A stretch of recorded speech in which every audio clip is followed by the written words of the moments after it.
Hello friends, आज की कहानी है एक ससुर ऐसे भी। तो चलिए शुरू करते हैं आज की कहानी। बेटा, तू बच्चों का नाश्ता बना, इतने में मैं इन्हें तैयार कर देता हूँ। फिर तू वात्सल्य का लंच लगा दियो, मैं इन्हें बस तक छोड़ आऊँगा। नरेश जी अपनी बहू दिव्या से बोले। नहीं नहीं पापा जी, मैं कर लूँगी, आप बैठिए, मैं बस अभी आपकी चाय बनाती हूँ। दिव्या बोली। अरे बेटा, बन जाएगी चाय, मुझे कौन सा कहीं जाना है। तू पहले इन सब कामों से फ्री हो, तब तक मैं इन शैतानों को रेडी करता हूँ। नरेश जी हंसते हुए बोले। दिव्या हैरान थी। जो पापा जी माँ के रहने पर एक गिलास पानी खुद नहीं लेते थे, आज उनके जाने के 15 दिन बाद ही उसकी हर काम में मदद कर रहे हैं। असल में दिव्या के परिवार में दिव्या के पति, सास ससुर और 2 बच्चे, 6 साल का काव्य और 3 साल की आव्या थे। जब से दिव्या शादी होकर आई, उसकी सास ने उसे बेटी की तरह रखा, घर के कामों में सहयोग दिया।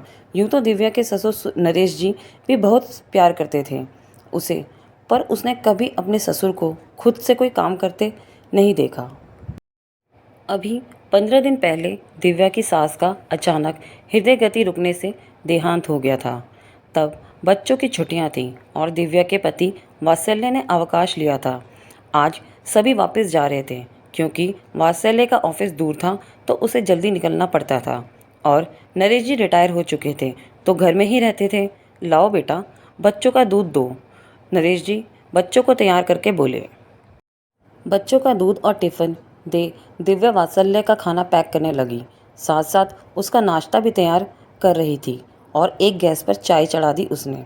लो वात्सल्य, तुम्हारा नाश्ता, पापा जी आपकी चाय। आप नाश्ता तो अभी देर से करोगे, दिव्या बोली। दे ही दो बेटा, तुम्हारा भी काम निमटे, वरना दोबारा रसोई चढ़ानी पड़ेगी, नरेश जी बोले। नरेश जी रोज दिव्या की ऐसी ही मदद करने लगे। दिव्या को कभी कभी बुरा भी लगता और वो मना करती, पर वो प्यार से उसे कहते, कोई बात नहीं बेटा। सुनो, आप पापा जी से बात करो ना, कोई बात है जो उन्हें परेशान कर रही है। एक रात दिव्या वात्सल्य से बोली। क्यों, कुछ हुआ है क्या? पापा ने कुछ कहा तुम्हें? वात्सल्य बोला। नहीं, पर जो इंसान एक गिलास पानी भी नहीं लेता था खुद से, वो मेरे साथ इतना काम कराए, कुछ तो गड़बड़ है, दिव्या बोली।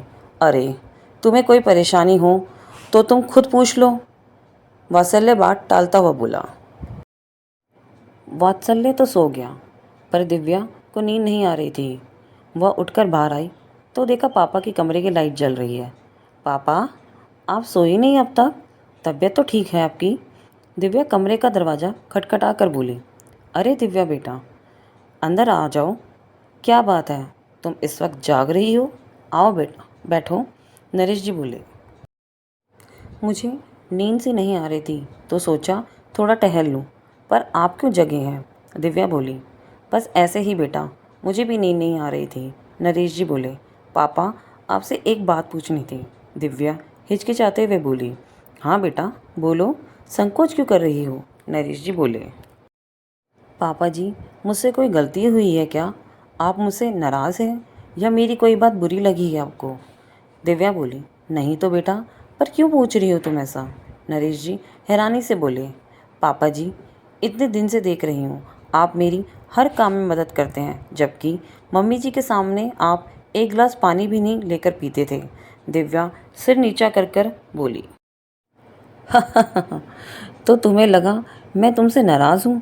देखो बेटा, जब तक तुम्हारी सास थी वो तुम्हारी मदद को थी, अब वो नहीं है तो मुझे दोहरी जिम्मेदारी निभानी है मेरे लिए।